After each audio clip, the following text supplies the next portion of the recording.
Okay, Grant. So you're over in Spain, in Barcelona at the moment, and what's the plan over there? So a few things. Attending the EAIE conference here in Barcelona, and as you know, sort of pretty global platform for educators to meet other educators from Yeah, around the world. So we've got a delegation of around 30 New Zealand institutions and representatives of institutions coming up here. So a really good opportunity for us to reconfirm that New Zealand's open, and we're looking forward to seeing students back in New Zealand, and also for New Zealand students to be able to travel for their education as well, and re-establish those relationships. And sort of for the past 2.5 years for New Zealand have been pretty hard to keep up to date, only done really through Zoom and yeah. email. So that's a great opportunity for us to tell the story. Fantastic. So as you mentioned there, obviously, New Zealand reopened to all remaining students at the end of July. Obviously, some certain groups of categories could come prior to that, and student visa processing has resumed. So it's only a few weeks now, but can you tell us how things are going so far in terms of students returning and applying and so on? Yes, so the response has been very positive. One of the things we were concerned about was whether the awareness of New Zealand as an education destination and the quality of our education provision might have got lost in the last 2 years, and we've become somewhat invisible. But what we've got a lot of feedback is that is not the case. So the awareness of New Zealand is still very high, and the preference to come and study in New Zealand is also very high. And the research that we undertake is showing that. Well, what we've also seen is from the universities and our New Zealand Institute of Skills and Technology is that their application levels have started to grow quite considerably, getting close to about 50% of pre-COVID There you go. Yeah. numbers, which is pretty good, with more applications starting to come in. So that's not enrollments, that's the application piece of the puzzle. So that is very positive. Again, I think there was a little bit of worry that would take a lot longer to come back. So yeah, so from overall a very positive response, and demand seems to be strong. Yeah. So you have a sense that a lot of students deferred rather than going somewhere else in the intervening period. Yeah, there's an element of deferral, but as you know, if you're an international student, you only have a short window of time. If you're 20 and you're looking to do your studies, deferring it for 2 years doesn't always work. So we've seen a lot of students that would have come to New Zealand have gone to other markets where the borders were open a little bit earlier. But what we are seeing is that some from last year have deferred, and we also had quite a bit of online delivery and engagement where students were already registered and involved in their education in New Zealand. Now the chance for them to come back and physically be in the country has opened up. So we've retained a lot of those students as well. And in terms of the students that have arrived already in New Zealand, or the applications, are there any particular sort of trends discernible? Any sort of certain nationalities or anything that show up in the data? No, most of it's still early days, so the numbers are still quite significant, but there's no major trends looking at any particular market. What we are seeing is it's pretty spread, but our traditional markets of China, India, for tertiary and universities, United States, have been very strong. And we're also seeing growing markets out of Southeast Asia and even out of the United Kingdom, which is also really positive. Okay, very good. And something that there has been a hot topic, I guess, this year for a lot of destinations that were all already opened or opened at the end of last year, perhaps with Australia has been visa processing. We've seen delays for Australia, Canada, the US, the UK to some extent, Ireland. So is that something that New Zealand was very aware of prior to reopening, and have you sort of made allocations to prepare for that? So you're absolutely right. Most of the immigration services that have been across the world have had not a lot of applications in any form really coming through that can be processed. So for many of them, they scaled back. So over the past year, our immigration service has been looking at rebuilding sort of capability and capacity. So that work continues to go on, and of course, sort of the training and upskilling of those people that are joining the ranks. We keep a really close eye on the visa processing piece to identify if there are going to be any roadblocks or significant roadblocks. So we have, as a government agency, with our immigration colleagues, have regular updates on how things are tracking, identifying where any blockages are. Also, a strong connection with the sector, making sure immigration and the sector and ourselves know sort of what the likely volumes are coming through, again, to try and manage all of that. And even at a ministerial level, there's a high degree of interest to make sure it's as seamless a process as we can possibly make it. But recognising everybody's kind of rebuilding to make things better. And since the reopening up to the ministry has released New Zealand's international, the final version of the international education strategy after a period of consultation with the sector. And can you tell us a little bit about the sort of high value sort of theme that emerges from that strategy? Yeah, so one of the things that we have been doing since 2018 really was the whole idea around a broader and deeper understanding of the value international education has for our country and our partner countries and the students. So for many, everybody immediately goes to the economic value of the students, which is not the way that we want to view things anymore. It's much more around the broader values of things like how does this support, say, our foreign diplomacy approaches? How does this help our communities? How does it help New Zealand students to gain some cultural competency by engaging with people from different countries and different environments, as well as for us to share that with the students. Also linking that into, for students that are coming into New Zealand, where are the key areas that we need additional help, whether scarce skills or where we've got gaps in our some of the industries we have, and so making sure that those industries gain value from international students coming in, but it opens up doors for international students as well. So that's the principal focus around high value. It's not only the economic, it's actually the cultural and the social piece of the puzzle as well. And what would that mean for, say,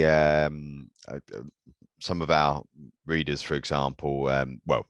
Most of our readers are agents around the world. So, and a lot of those would send students to New Zealand probably on a fairly short-term basis, maybe for English language programs or school groups into high schools in New Zealand. So from that point of view, would anything particularly change in the strategy, or? No, not really. Things like English language, which is really good example, for students to come down, if it's short term, how can they stay a bit longer to understand a bit deeper what New Zealand is about, to understand our culture and our place in the world. For some of the English language students, they may look to pathway into tertiary education or their next phase of education. So those sorts of things are still very much valid, for want of a better word. So for us, the English language sector, school sector, and then tertiary, both at sub-degree and degree level and above, are all key parts of what New Zealand's education offering is. So it's really making sure that we don't skew everything to just thinking about the economics. That's the principal piece of that. And how do we make sure that the student gets a good education out of that? Sure, thank you. And one thing that I did spot in the final version of the strategy was there was with regards to agents, was there was an aim in there that options for some sort of regulation of the agent sector would be considered. Is there anything that you can tell us about that? What sort of things might be on the table there? So really it is making sure that from an agent perspective, that they are fully aware of the sort of types of students that we're looking for. So communicating out all the things that I've just talked about to make sure they're aware of that. We have an Education New Zealand recognised agent program, which is about engaging with agents, helping sure they're informed. There's a number of benefits for the agents to being involved in that, regular information exchanges and all the rest of it. So one of the things that we want to do, given that the world has changed over the last 2.5 years, is to say, well, has the agent's role and the agents that are operating changed, and how do we make sure that they're operating in a way that sort of is beneficial to them, for the students and for our country? So the review, there's a review to go on to make, just to understand the changing landscape, and then there's a range of potential options after that. But yeah, so that's where that's coming from. Okay, so it's still quite early in the process of deciding what that might look like. Yeah, and every country that I engage with, as well as even in New Zealand, the idea of regulating agents comes up often. It's a very, very tricky and difficult sort of thing to do. Sure. And so how do we do the best we possibly can? Yeah. To make sure the agents feel engaged, well thought about, and all the rest of it. But at the same end, we just want the agents to be performing in a way that's consistent with what we're trying to achieve as well. So it's getting that marriage together. Okay, thank you. And what else? Obviously, you're on sort of promotional tour now, as we discussed there. What else does Education New Zealand have sort of planned for the next few months ahead? So quite a few things. One is there's a lot of ministerial visits. Our aim is that by the end of this year, we will have gone to all of our major source markets and recruitment markets from the pre-COVID era, just to let everybody know we are open and we're keen to have everybody come back and study in New Zealand. So that's quite a big program of work. At the same time, over the last 2.5 years, there's been quite a bit of work done that says, in addition to recruitment of students and attracting students to our country, what other things within international education do we need to think about? So things such as offshore delivery, your pathway programs into New Zealand delivered in other markets. What's the role of technology and online delivery for thinking about engagement with international students? So sort of in summary, we'd like the world to come to New Zealand, but we also now need to think about how do we take New Zealand to the world, and what are the different models and modes of delivery and all those sorts of things. So there's quite a bit of work to do around that. New Zealand, excuse me, New Zealand historically has not done things like established campuses in other countries or other cities around the world, unlike you others. So we're looking at, well, what's appropriate for New Zealand? What kinds of things around transnational education do we need to think about? So it's a bit broader than just the marketing and promoting of students coming to New Zealand. And that's quite an interesting and very interesting piece of work for us and for the sector. Just on the other piece of the mobility sort of area, yes, we would like to see more international students come and have their education in New Zealand, but we're also very keen to get New Zealanders to go out and have part of their education offshore as well.